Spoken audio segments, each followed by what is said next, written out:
Hello, listeners. I am Jennifer Braverman. And I'm Ellen Selm. Welcome to Stories from the Earth. Welcome to Stories from the Earth. This is episode lucky number 13. We are officially bringing on Ellen as the co-host. So really excited to have her joining me here on this podcast. And I'm going to link below Ellen's interview that I did with her. If you want to know a little bit more about her, we're going to talk about ourselves, but it's a whole like hour and a half where we're just chatting. So check that out. We are on. You can watch this on the Stories from the Earth YouTube channel, and then you can listen to us in audio form on Anchor. So all those links will be below. Cool. All right. So we're going to, talk a little bit about the exciting developments. Yes. The growing story, as it were. Yes. Who are you and why are you doing this? Who am I? I don't know. I can't answer that question. Haven't been able to yet. But so I guess I'll start. Obviously, my name is Jennifer, and if you've been following along with this podcast, last year I was doing interviews with herbalists local to Asheville, North Carolina, which is the area that we live in, Asheville and the outskirts. I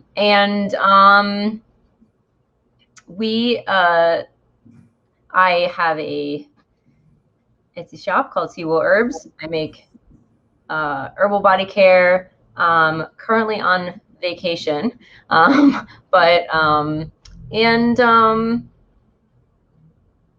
yes. So, well, I mean, you've been into herbal stuff as long as I've known you, and I've known you several years now. And your interest even, preceded my knowing you. What helped it culminate into this idea in terms of like, you know what, I'm gonna just look for an excuse to talk to herbalists? So the podcast idea was something that I had like probably about 5 or 6 years ago. And I don't know where it came from. I just thought, hey, there's a lot of herbalists in the area. Yeah. And nature's breadbasket for herbalism. Yes, we live in a very what is called biodiverse area, which means that there's a whole lot of medicinal plants. Some growing farther north than they normally would, and some growing farther south than they normally would. So we get a convergence of all kinds. And so it just makes sense. It's like there's a lot of herbalists here. So I guess I started with, my herbal passion, and I don't know where the idea came from. I really don't know. I just thought one day that would be cool, and maybe it was to, sort of. I feel like maybe I do some cool things. Concept to be able to connect more and you're sharing via sort of a natural osmosis of pulling local people all under one umbrella. Well, there seemed to be like people were interested in herbalism, but there seemed to be like an information gap,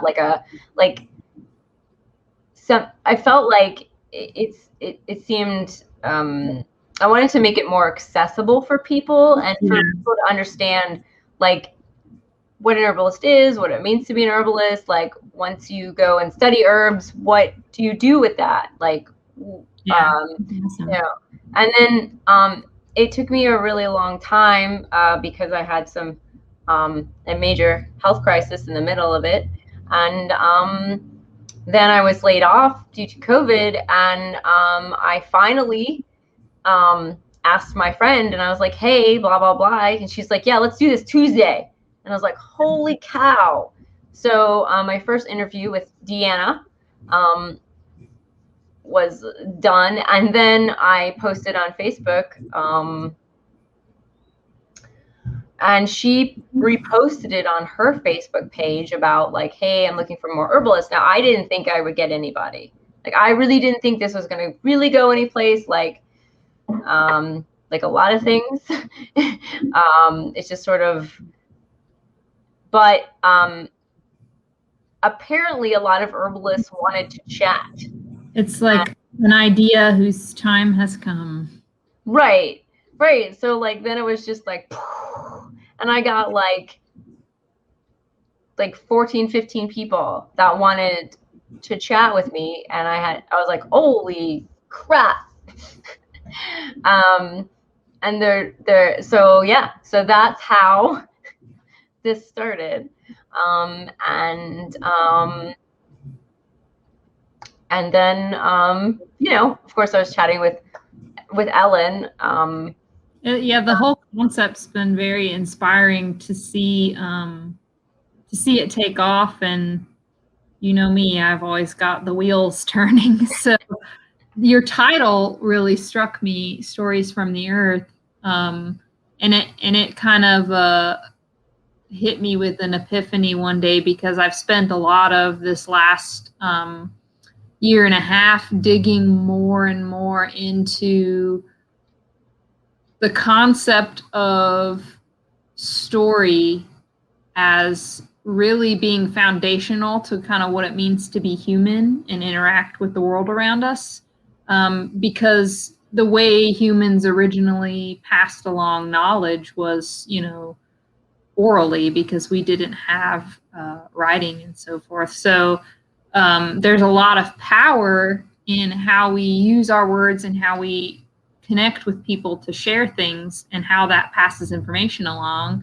And I feel like there's a revival kind of going on in the realization of that, especially in relation to mankind's connection with the natural world. Like I've had all my life interest in these different things, like plants and playing outside and good stories and conservation and ecological preservation and resilient gardening and things like that. And I'm seeing all of these loves start to intersect, and your title, Stories from the Earth, just like completely perfectly encapsulates that. So I was like, Jennifer, do you envision this becoming an even bigger thing? Because if so, I think we could come up with a lot more ideas here. I was like, Ellen, I've been waiting for you to ask me this ever since I started it. I remember when I first told you the title, and you said, that's awesome. It would also make a fantastic book. But anyway, I remember you, and I don't even remember where. It was just a title that like sort of popped into my head, right? So, but yeah, I was definitely like, yes, please come for this next evolution of this podcast journey. Yes, please. So we kind of came up with a mission statement of sorts that builds on what Jennifer had already written for her herbal interviews, and we just worked on fleshing it out a little bit to encompass the broader picture we hope that this develops into. So the thinking is mankind's relationship to the natural world is as diverse and dynamic as each individual plant, animal, mineral, and piece of geography. There are many ways that we engage with our living planet, be it through herbalism, gardening, hiking, and other explorations, meditation and observation, and even artistic expression. And there are many ways for us to connect, and it's important that we do so because the human species is not a separate entity from the whole web of life. Each takes their own path, and this series explores some of the ways in which people may weave a tapestry of meaning and coexistence and mutuality with what surrounds us. these are stories from the earth. Yeah, I think it, you know, when you showed me that, I felt like it perfectly took the concept that I had and expanded it really well. So, you know, all about connection. And I think that people are feeling even more so now, so disconnected, and there's looking for ways to try to find connection and balance, because we're all like, woo, you know. And how surreal is it? We're gonna like try to ground down into human connection with the natural world via this digital ether. yes, exactly. Well, but we'll talk about it. We have some plans to, like, you know, actually, you know, go on the road and go visit some places. But yes, primarily we'll be connecting with everyone out there in the digital land, like, you know, you know, especially during the COVID times. So, oh, my mom got her shot. That's good. Yes, my mom got her shot. Yes, she is like in her 70s. So, yeah, who knows when I'm going to get mine. But anyway, but that's still good. And they're trying to get my dad on the list. Yeah, because they're very close in age. So anyway, they're in Texas. So, but yeah, so during the COVID times, so we're still going to be doing what you have been doing, obviously, which is yes, we are being herbalists, and we'll continue looking, you know, locally, obviously in Appalachia where we are, but I guess the hopes is we'll stretch it out further, right? Yes. So we're still going to be doing interviews with herbalists. That's not going to go away. Yeah, I've hoped to just keep going in a wider and wider circle out from our area, and, you know, hopefully one day hit, like, be able to interview Rosemary Gladstar, or like, yeah, or like Seven Song, or like,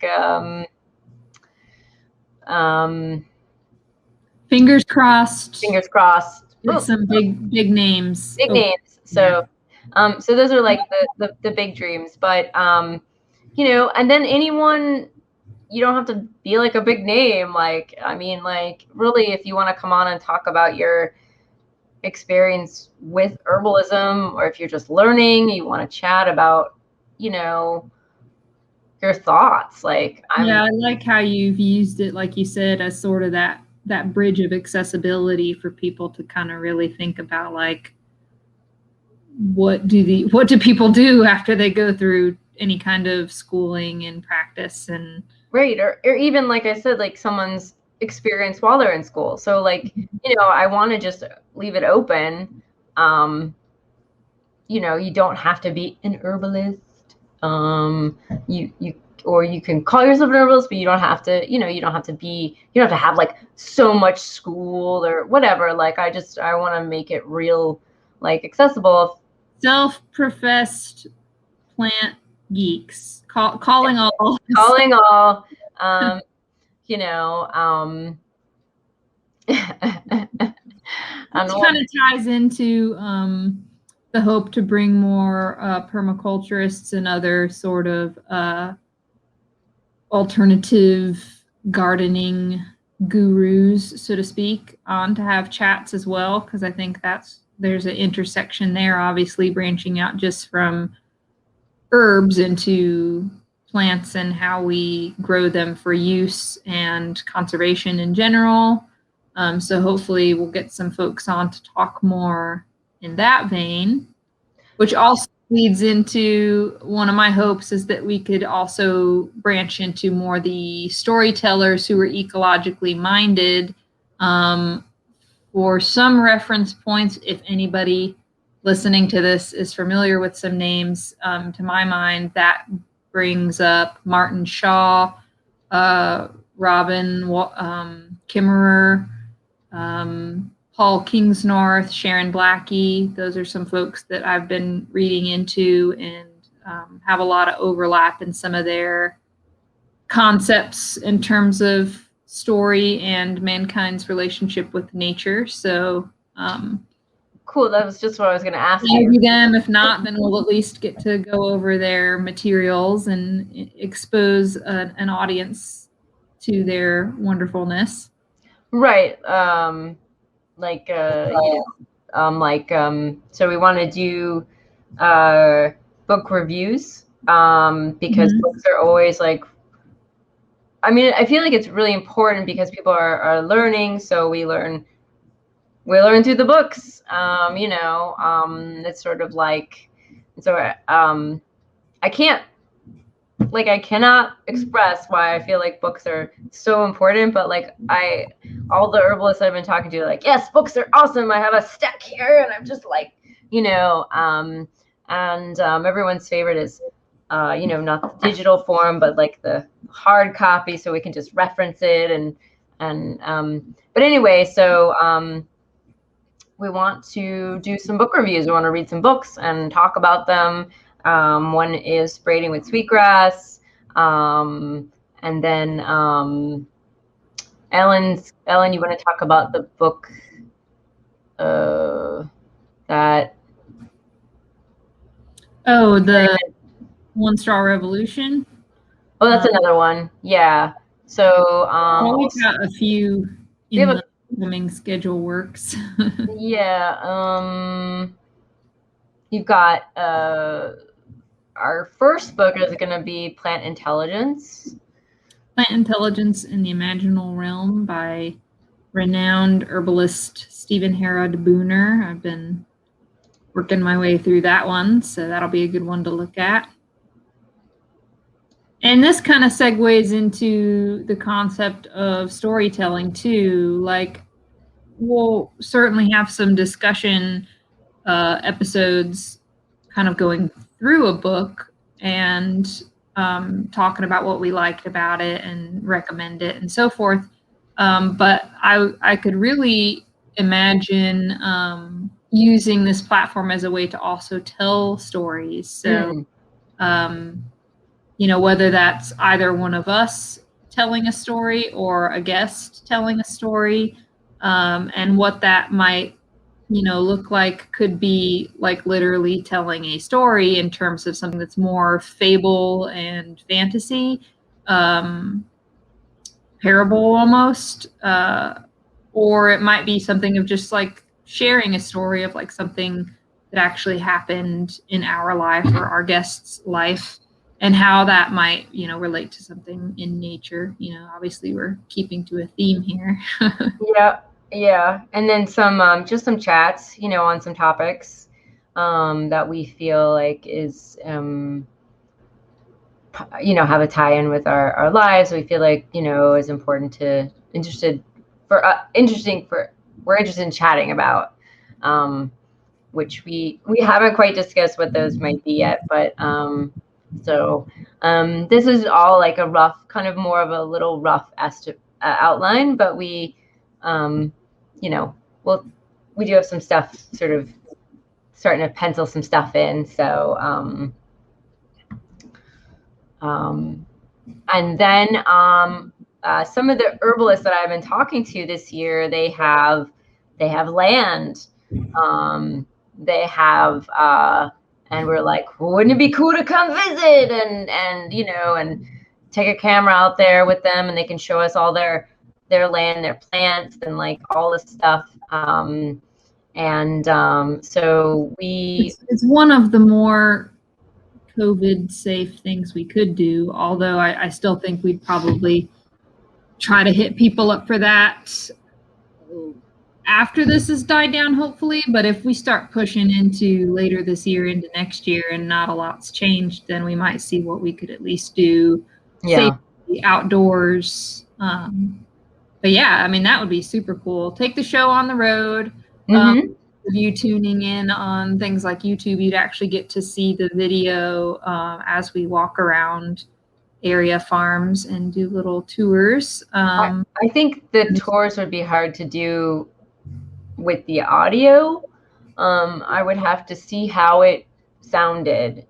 So the farm tours might just be like, video only, but yeah, it's just something that if it translates to audio and it makes sense, I mean, I don't know. That's just something that I hadn't thought about until just right now. But it'll definitely be at Either least way, it'll be video. out there. Yeah, it'll be at least video. Like Sarah Jackson, I have an interview with her. She has like a bookhost of land in Bat Cave. Benjamin Kitchen, he does ginseng. Sarah Jackson also does ginseng. So I, get out and see where the ginseng is and the process of how they harvest it and what they do with it and just anything else. And then, I mean, sustainably, of course. What? Sustainably, of course. Sustainably, yeah, yes, exactly. So just like I think it'd be great. And then also piggybacking on the concept of storytelling and how living life is a story, we'd hope to get some musical guests as well, folks who maybe lean towards activism in their music and or nature elements and natural themes and so forth. If we can get some people on who might play music in that sort of angle, that is another form of storytelling, so that would be very welcome. I've got a few in mind to be reaching out to, so if we get some yeses there, that will be very exciting and make for a little fun switch up to the talking. You'll get some singing instead. Yeah, we'll shut up and and you'll get to we'll all get to listen to some really cool music, and I think that'll be great. I'm really excited about that, especially one band who are planning to ask about doing a theme song or using some of their music to be the song to start the podcast and the podcast, because currently we don't have any, and we're gonna be all professional. We want to do it would be really cool also if we could visit. So we want to do something with herb schools, reviews, interviews, possibly at some point maybe visit, so that people could get a better idea of what's out there. And yeah, I mean, there's so many, and there is a lot. It's good to compare and contrast, and it's not necessarily that anyone is better than another per se. They offer different things in different ways that are gonna suit people differently depending on what your aim is in trying to learn more about herbs, in terms of accessibility and scheduling and financial, sure, but also just in terms of curriculum content and what you walk away from it with. And that would be good to kind of dig into and get to hear from the school's founders themselves in terms of like what motivated them to do what they're doing and things like that. Right. And right now, a lot of schools have gone online because of COVID. But I'm sure that once COVID's over, hopefully they'll be able to go back and have an in-person component to their schools, because with herbalism, it's so important that you can see the plants in person and you can taste them and you can interact with them. So you really lose things going digital, but you gain accessibility. So, there's pros and cons. So I guess it's not really like a review. It's more like a look at and letting them speak for themselves and just kind of a chance to highlight them, Yeah, and it can be overwhelming. I know, when I first started looking, I was like, holy crap, it's just so many. Who do I do? There's no system of accreditation. It's not like acupuncture school where, that. Yeah, it's not like a state licensed thing. No, so each school has their own sometimes they have credit hours listed, but you don't know really. It's sort of hard to nail down where I should go. We're lucky that there's so many schools in this little area, and a lot of herbalists will go to several. So they'll have several schools and several teachers throughout their education, which makes sense because each herbalist is different, teaches sort of differently, and you can learn different things from each one. So, yeah. Well, and speaking of letting, the founders of such organizations speak for themselves, kind of going back around to the book and guest sort of side of things, we would like to ideally, hopefully, have some of our guests that are authors come on to do readings. So rather than us chit-chatting and sharing stories, or guests coming on and just sharing personal stories, there could be guests that come on and actually do a selected reading from one of their books, which is fun, to get to hear the words in the coming from the mouth, coming from the brain that originally put the pen to paper, so that would be fun. That's really what I like about the book. If you get the audio version of Braiding with Sweetgrass, the author is reading it. And it's fantastic. And I cry every time I listen to that book. So it's impossible to listen to at work because I'm just like, crying and getting a runny nose in my mask. It's great. But but other than that, like, it's amazing. She's an amazing voice. And it's just like, she really puts a lot of heart into it.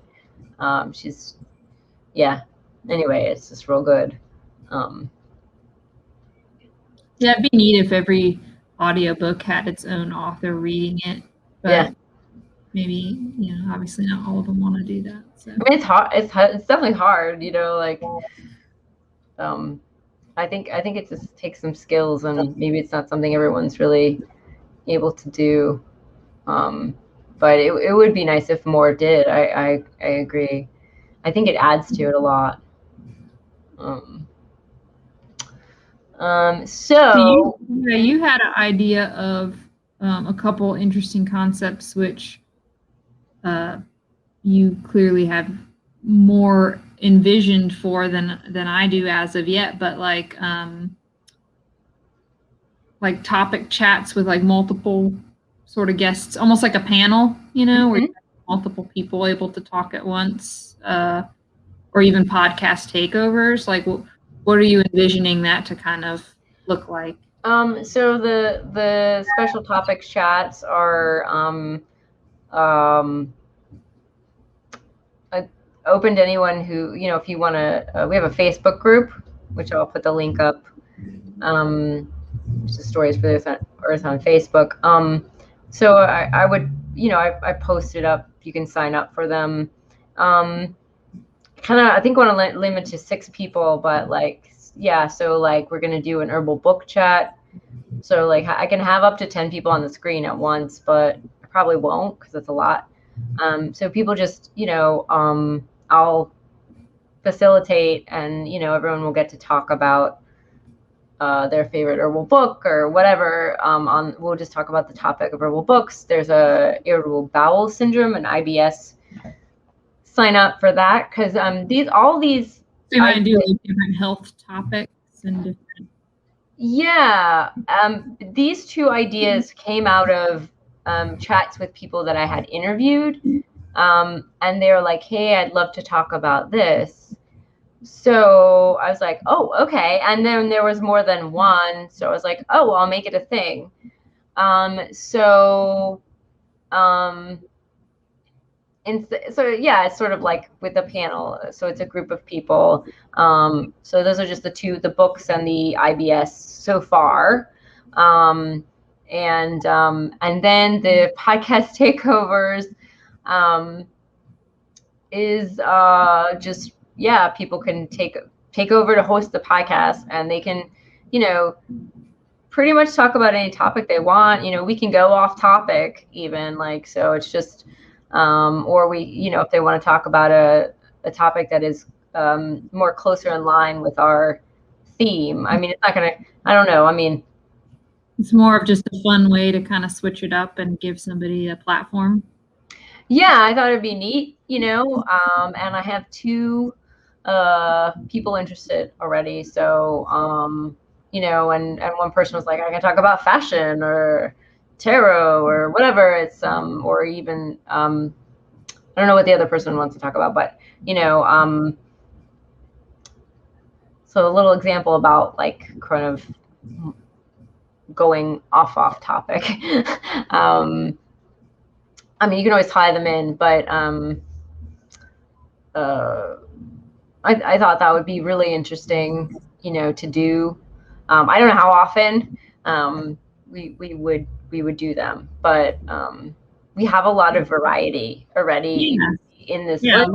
Lot to pull from. It was like, to that point though, like even though we have a lot to pull from in terms of different ideas and these different concepts that kind of have their intersection points, I like your idea of also having some themed months too, where it's like, if we're doing one show a week, at least 3 weeks out of a month, then if there was kind of a, some months we might make a concerted effort to make the 3 different things sort of tie in together. So whether that means the book review we do, we later then interview the author, so there's a tie-in there, or like if there's a particular plant or a particular health concern that said plant helps, or like where it's like each episode for the month would kind of revolve around one particular subject. I guess that's kind of what you were meaning for like a themed month, right? Like I really like that. Yeah, like if suddenly we're like, oh wait, all these things connect really well, or like I think once we start lining up more guests, more people to interview, more things, I feel like we might see tie-ins and might be able to group them. And so yeah, just something that might happen, and or it might be fun to try to organize into happening. I think it came out of like ideas with my YouTube channel. I have a Seawell Herbs and Tarot YouTube channel, and I was playing around with doing like a themed month, where I would do like an herb, and then I would break it down. Like each week I would do like the how to grow it, and or the how to use it in cooking, recipes and involve it, and so just plus if you think about like it makes me think about how, okay, well, we live in a cycle, with the seasons and things like that. So even if there was like themes for the season and things like that, that kind of falls in line too, which would be fun. Yeah, that's another great idea. And I think, yeah, it fits perfectly because plants in the natural world is very seasonal, right? Like, what's growing this season? What can you wildcraft this season? I'm always very interested in that, and I definitely don't know enough. And I think, I'm going to write down a list of all the plants I see this month, and I do, but it's not in a centralized location. And then I have some of the books have. Oh, it's on a pile. It's on a pile of books. You can tell I love books. So, but anyway, one book has like a growing chart, or where you can find it. When does chickweed grow? When can I harvest? Depending on the book, though, it might not always be relevant to your location. That is true. That is true, and a good thing to check. Like might be shifted by a couple weeks or a month or so. Yeah. So yeah, that would be cool. Of course, a big hope with all of this is that if we get it to be big enough, if we have enough listeners tuning in, that we can turn it into even more of a mission-driven objective, by even getting to the point where our episodes can sometimes act as fundraisers, in that we could donate profits to nonprofit organizations that have herbal or ecological missions. Like the first one that comes to my mind is United Plant Savers in Ohio, where you and I went a couple years ago to take that really awesome Beginning Forest Farmers Coalition workshop. That like multi-day workshop was like so awesome, and to get to walk around on that place and see all of the plants that are just taking over the woodlands there on their preserve is amazing. So hey, that would be another one for the field trip category too. Definitely. And I would love to go in the fall when we went initially, because the goldenrod is like insane over there. Like all of Ohio is like covered in like Southern Ohio's goldenrod as far as the eye can see. Amazing. So I'll be sticking the camera out the window while we're driving, because it was just like fields and fields of like gold.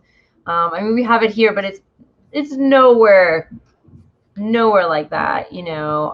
It's just it's amazing. And yeah, you get to United Plant Savers and you walk into the woods, and then you've got fields and fields of golden seal.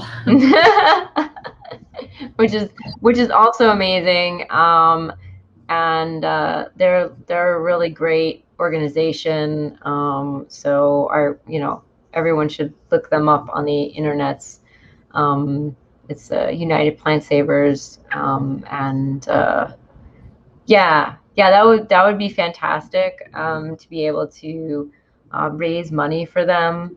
I was so glad when I don't know when you had put this idea, but when I saw it, I was super excited about that. And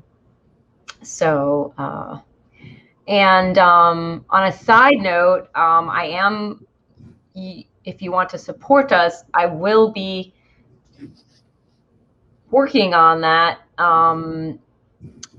You are going to be able to support us with your dollars through Anchor, but I haven't done that yet. So, if you want, we're also interested in looking for ad partners too. So we'll get to a point where, and I'm just putting this out there because some folks who might listen to this and be curious might actually have an herbal business that they want us to promote. So we'll be working out a cost structure for what that might look like. But that as this podcast grows, we would like to help other herbal and sort of nature mission based companies reach an audience, so we would kind of curate our advertising to what would be relevant to our listeners and what would be relevant for the brand partners that might want to join us in that endeavor. So yes, that's nice too.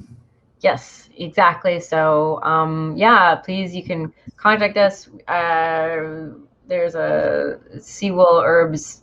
Sorry, not Seawell. Golly, wrong business. Is story. You wear many hats. I wear too many hats. Like I just, oh gosh. Normally I don't have my hat here, but so storiesfortheearth@gmail.com. You can email us. You can contact me on Facebook through the Facebook group. You can comment on this video. I think you can leave us a message on Anchor. I don't know, but anyway, we're very open. We're wide open right now. So and we would love to help your business. We'd also probably love to have you on interview, as anyway, so so that's exciting. So should we talk about the schedule? Oh yeah, we've got a few things already lined up on the books, of course. Next week's show, we're hoping to kind of get into a rhythm of a format where it'll be like a book-focused episode, a story-focused episode, and then an interview episode. And so what we're doing right now, I guess, is in lieu of a book for this week, just because we wanted to make sure we kind of got a layout down of what our plans are. But then, so next week we'll do a book episode. Next week we'll do a story episode. The first thing that came up with the idea for that is I've actually been working on a series of kids books related to herbs. They're stories that aren't meant to be like books that kids learn to read from, but rather stories that like would be good for a parent to read to their children, so that they can like subliminally start to absorb appreciation for plants and some loose understanding of what the plants can do for us through the way that the plants are personified in these stories. So I've got a 10-book series. The stories are written, and now I'll be working on illustration. But I thought I could use this platform as a test run anyway, and it's a good way to share stories. So I will be doing a reading next week of one of those stories, and if I happen to have some of the illustration done at that point, then Jennifer, maybe you can figure out how to put those up there for view and reference as well, just to make it a little more fun. A starting point for the idea of storytelling in our I even have a nifty page turn graphic. So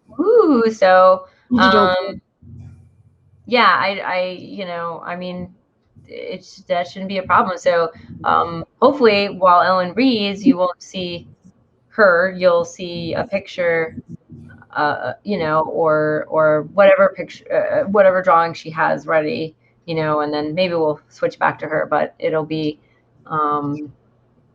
it should be great. It should be great. And then, so the podcast, new episodes will be up on Wednesday. And for the audio, and for everything else, it's gonna, for the YouTube channel, whenever the video part goes up, it's gonna vary. So it depends on if we do a live, that's gonna be probably different. If we have a guest on. So I'm not sure about what that schedule is going to be, but as far as like our audio on the podcast, on the Anchor, it'll go on, it'll be up on Wednesday. So I still have to bang out like maybe more of a video going up on YouTube schedule, but I haven't quite done that because it's a lot, because we record on a different day and we upload on a different day, and anyway, so juggling. It's a juggle, yeah. Digital landscape. So my storytelling will go up on Wednesday the 10th, and then Wednesday the 17th, you're going to be posting an interview that you're doing with another Asheville area herbalist, Lori Collins Jenkins. Do you want to? So I'm doing that actually tomorrow, which is okay. By the time you're hearing this, it won't be tomorrow, but actually it's going live on the 2nd. So it'll be on the YouTube live on the 2nd. But it'll be posted, the audio version will be posted on the 17th. So, but by the time you hear this podcast, it'll be Wednesday. So it'll be after the Tuesday that I do the interview. Is she somebody that reached out to you, or you know her, or you looked her up? She reached out to me. She is the last person from the first group of herbalists that reached out to me. So I do not know her. I will be getting to know her. And her business is Sister of Mother Earth. She does herbal products. There's I looked at her website. It's really nice. I said at her website. It's really nice, and she's got a really good selection of stuff that she makes. Yes. Yeah, she does like both body care and like fire cider and stuff you could take internally.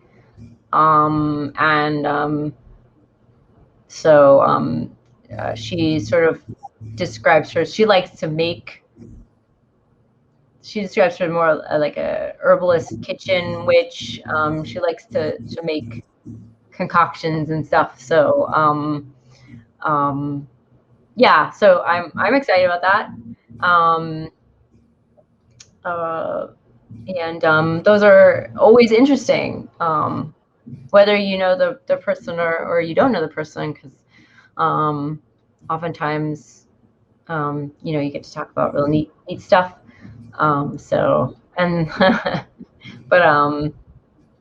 Yeah, so that's what's coming up in the immediate. Well, then we'll take a break for a week and then come back on March 3rd. I'll do a book review discussion of the book we mentioned earlier, Plant Intelligence and Imaginal Realm by Stephen Herod Booner. And then we've still got some more things in the works coming up after that. So yeah, filling out the schedule now for March and April, and it should be pretty exciting. Yes. The schedule is posted on the Facebook group, and I have to make a graphic. We have an Instagram as well, so I have to make a graphic for Instagram, probably like a monthly one. So basically we're having 3 weeks where we'll have a podcast every week, and then we're going to take right now the 4th week off, because for us, I guess it would be a planning week, and then at some point I guess we'll do 4, and but that's really how it's going to sort of look like. Leave. Oh no, that's my cat. What are you doing, kitty? He's like, it's bedtime. Go to sleep. Okay, so I just came across our so this is our list of places we wanted to visit. Maybe United Plant Savers, Sage Mountain Botanical Sanctuary, which is Rosemary Gladstar's place in Vermont. Northeast School of Botanical Medicine, which is Seven Songs Place in New York. Rodale Organic Institute, which is Pennsylvania. Mountain Gardens, which is really close to here. Home front. Earth Haven Eco Village, which is Black Mountain, also really close to here, which is cool. Gaia Herbs, which is a huge, awesome national brand. They're in Vard, Pangea Plants. And then, of course, I've got Sarah Jackson's place, which we mentioned. She's in Bat Cave. And then Soulflower Botanical Sanctuary, which is Sierra Foley's place. So I interviewed Sarah Jackson and also Sierra Foley, if you want to hear some more about what they do. Yeah. So just going back to that was a little expanded list, but we're going to have more. There's just so much more. Lots of potential, and I hope you all are along for the ride. Yes, definitely. So usually podcasts end a lot of times with where can they find us on the internet? So you can find me at the Sewell Herb. Oh my gosh, my brain. Anyway, Sewell Herbs store on Etsy. Sewell Herbs and Tarot on YouTube. Stories for the Earth on YouTube. Stories for the Earth on Facebook. Also Instagram, Stories for the Earth, and Instagram, Sewell Herbs. All the links will be below. And Ellen, would you like to? also have a website for my business, which is Middle Path Nutrition and Wellness Center in Canton, North Carolina. So that would be middlepathwellnesscenter.com. And you can also find us on Facebook and Instagram as well, just to see what we're doing in our little community as far as health education and complementary medicine products that you might need for such things, etc. In fact, Sea Willow is a brand in my shop. So yeah. All right, well, I'll put all the links down. So if you want to check out more about us, you can. And yeah, I thank you for joining us. Hopefully that list wasn't too real long, but we have lots and lots point is, it's gonna get exciting. The thing is that we can talk and talk and talk so yes, it's gonna get exciting because you can't ever have too many ideas.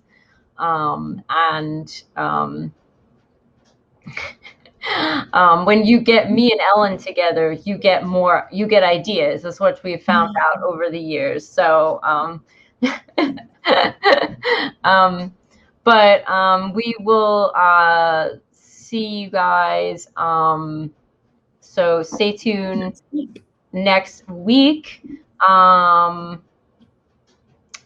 And you'll, yes, next week. And, all right. Okay. So, bye. See ya.